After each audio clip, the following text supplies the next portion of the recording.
Cum laude pala ang gasoline boy na ito at bakit viral siya ngayon? Hindi na yan makontrol ngayon ng mga DOA kung mag-increase man bawat litro. It is because wala nang dumarating na order from Middle East.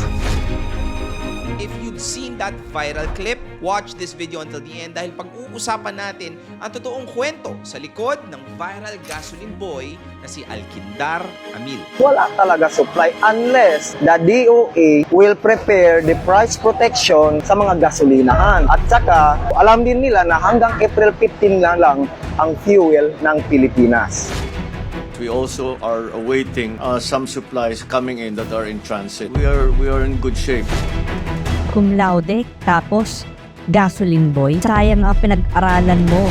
Hindi ba dapat yung mga cum laude, sila dapat yung may-ari ng gasoline station? Pero bakit baliktad, guys? Ito na ang proof na we the Pamboy ay hindi rin basta-basta because marami ring mga degree holder.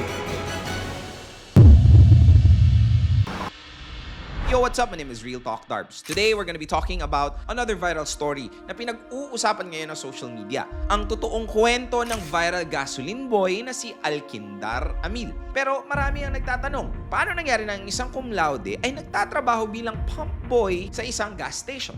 Bakit sa simpleng interview, mas malinaw pa siyang magpaliwanag kesa sa ilang opisyal ng gobyerno? Let's say for example, basettle na ang sigalot sa Middle East. Aabot pa yan ng buwan bago mag-rollback ang fuel. Kasi matagal pa yan ang loading from Philippines to Middle East or from Middle East papunta sa Pilipinas.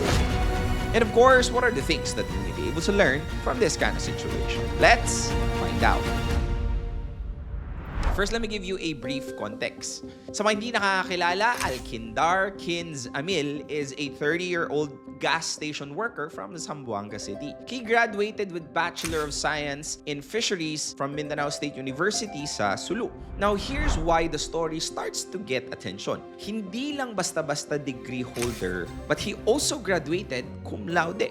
Now, going back to the issue last March 13, nag-viral ang kanyang interview matapos niyang ipaliwanag ng maayos ang issue patungkol sa tumataas na presyo ng gasolina sa Pilipinas. Caltex is owned by Chevron. Ang Caltex is a brand name lamang. Ang price ng Caltex nakabase sa world market. So, doon ako nagmo-monitor. Ganito na per barrel, tumataas siya every minute. So, namomonitor natin kung ilan ang itataas ng fuel every hour or minutes. Pag-abot yan ng Monday, doon pa lang magre-release ng final price ang Chevron. So, i-implement yan sa Tuesday. That is why all gasoline station implement or change their price every Tuesday.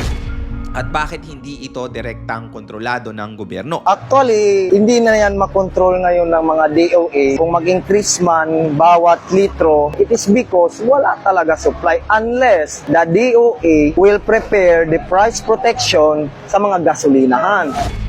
Mabilis na kumalat ang video sa social media at marami nagulat dahil sa galing niya kung paano siya magsalita. Dapat siguro ang gawin ng gobyerno natin is to negotiate the neighboring countries na meron mga enough supply of fuel para masettle po yung mataas na increase din ng fuel natin. Kasi doon sa Strait of Hormuz wala talaga makadaan. Pag okay na po yung sigalot sa Middle East, saka po tayo babalik kung saan tayo kukuha. At marami din nagtanong kung bakit ang isang cum laude graduate ay nagtatrabaho bilang gasoline boy sa isang gas station. Cum laude, tapos gasoline boy. Sayang ang pinag-aralan mo. Pero sa isang interview, nilinaw naman niya na siya ay dating pump boy pero dahil siya daw ay nakitaan ng potensyal, siya ay na-promote bilang isang supervisor. Nakita ni Sir yung potential, so i-ano ako sa supervisor. Kahit na medyo some of the customer na mababa yung tingin sa mga pamboy. So, ito na ang proof na we the pamboy ay hindi rin basta-basta because marami ring pamboy ang mga degree holder. Ito rin naman ang kanyang naging mensahe para sa gobyerno. Isa lang po ang gusto kong sabihin sa mga nakaupo sa gobyerno. So, magtulungan po muna tayo to settle the problem sa oil crisis, so fuel, para po maibsan naman yung hirap na dinaranas ng mga Pilipino. Kasi pag fuel po talaga ang tumira, naku, lahat po ay magtataas. Dahil sa video na to, halo-halo rin ang mga naging reaksyon ng netizens. Gasoline boy for president! smarter than seated officials. He explained the oil price hike well in a manner any person will understand. So, what are the 3 things that we may be able to learn from this kind of situation? Number 1, diploma opens door but it doesn't control the hallway. Alkindar graduated cum laude. That means he studied hard, sacrificed years of his life, and proved that he had the intelligence to succeed. But here's the reality many young people are starting to discover today. Life doesn't always follow the script what we wrote in school. You can graduate with honors. You can do everything right and still end up in a place you didn't expect. Not because you failed, but because life is bigger than your plan. The real test of maturity is not where you start working, it's how you start carrying yourself wherever life places you. And this is the reason why sobrang daming humahanga kay Alkindar. Number 2, no honest work is ever small, but only small mindset make it look small. Some customers look down on pump boys. But here's the truth many people forget. The world runs because people who show up every day and do simple work with discipline. The person pumping the gasoline, yung tao na naglilinis ng kalsada, the person driving the jeepney. These jobs may not look glamorous, but they keep the society moving. So when someone treats honest workers with disrespect, they do not reveal the workers' value. They are revealing their own true character. Number 3, intelligence gets attention, character earns respect. What made Alkindar viral wasn't just the fact na cum laude siya. It was the way he carried himself. Sobrang calm, sobrang clear, sobrang respectful.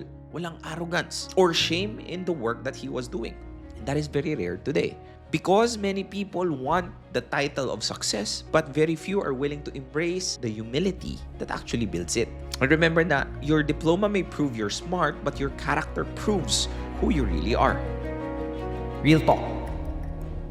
Watching the situation made me realize something deeper. Because the truth is, the story of Alkindar Amil is not just about one man. It's about the reality that many Filipinos are silently facing today.